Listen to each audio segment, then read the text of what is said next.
ঘোর কলিযুগ, সত্যি গাইস ঘোর কলিযুগ। তো আগেকার মানুষ বলতো যে সংসার সুখে হয় রমণীর গুণে, কিন্তু মেরি কম অ্যান্ড তার হাজব্যান্ড অনলার কমের কন্ট্রোভার্সি শুনলে মনে হবে সংসার ধ্বংস হয় গোল্ড মেডেলের টানে। আমরা ভারতবাসীরা মেরি কমকে প্রচুর রেসপেক্ট করি, because what she did for our country. তিনি বক্সিংয়ে আমাদের দেশকে রিপ্রেজেন্ট করেছেন এবং আমাদের দেশের জন্য গোল্ড মেডেল এনেছেন। বাট একজন ভালো খেলোয়াড় হওয়া আর একটা ভালো মানুষ হওয়ার মধ্যে অনেক পার্থক্য থাকে।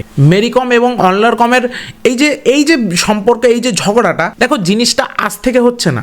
এই বিতর্ক প্রথম শুরু হয়েছিল 2023 সালে, যখন মেরি কম এবং তার হাজব্যান্ড সেপারেট হন। কিন্তু এই বিতর্কটা দাবানলের মতো ছড়িয়ে পড়ে যখন মেরি কম আপকি আদালত নামে একটি শোতে এসে ঠিক এই মন্তব্যটি করেন। गली गली में फुटबॉल खेलते हैं, आप लोग भी खेलते हैं ना?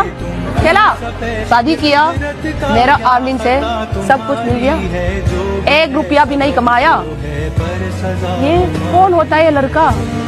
लड़की का कमाए खा के बेच सकता। একটা কথা আছে না যে একটা মানুষের নাম কামাতে সারা জীবন লেগে যায়, কিন্তু ভাই সেই নামটা বিগড়াতে না বেশি না, জাস্ট 2-1টা ইন্টারভিউই যথেষ্ট। হতেও তো পারতো। গাইজ আমার এবার কিছু বলার আছে, সেটা হচ্ছে কেউ এবার কারোর জন্য স্যাক্রিফাইস করার আগে অ্যাটলিস্ট নিজের ক্যারিয়ারটা আগে সেট করে নিও, দেন স্যাক্রিফাইস করতে যাও, অন্যকে সাপোর্ট করতে যাও। তাহলে কোনো গ্যারান্টি নেই যে একদম ক্যারিয়ারে একদম এন্ড মোমেন্টে, জীবনের একদম শেষ বয়সে গিয়ে তোমাকে হয়তো এটাও শুনতে হতে পারে যে তুমি লাইফে কিছু করোনি। আগে নিজের ক্যারিয়ারকে ঠিক করো, তারপর অন্যের ক্যারিয়ারকে সাপোর্ট করতে যাও। নাহলে এরকম হতেই পারে শেষ বয়সে গিয়ে তোমাকে কেউ বলতেই পারে যে ভাই তুই লাইফে কি করেছিস, বাট সে কখনো এটা রিয়েলাইজ করবে না তুমি তো তাকে সাপোর্ট করার জন্যই তুমি নিজের ক্যারিয়ারকে স্যাক্রিফাইস করেছো। সো আমি আপনাদের থেকে জিজ্ঞেস করতে চাই যে আপনারা কি মনে করেন, মেরি কমের হাজব্যান্ড কি বিগত 20 বছর ধরে ফ্রি সার্ভিস দিয়ে গেছে? কমেন্ট বক্স খোলা রইলো, নিজেদের মতামত জানাবেন।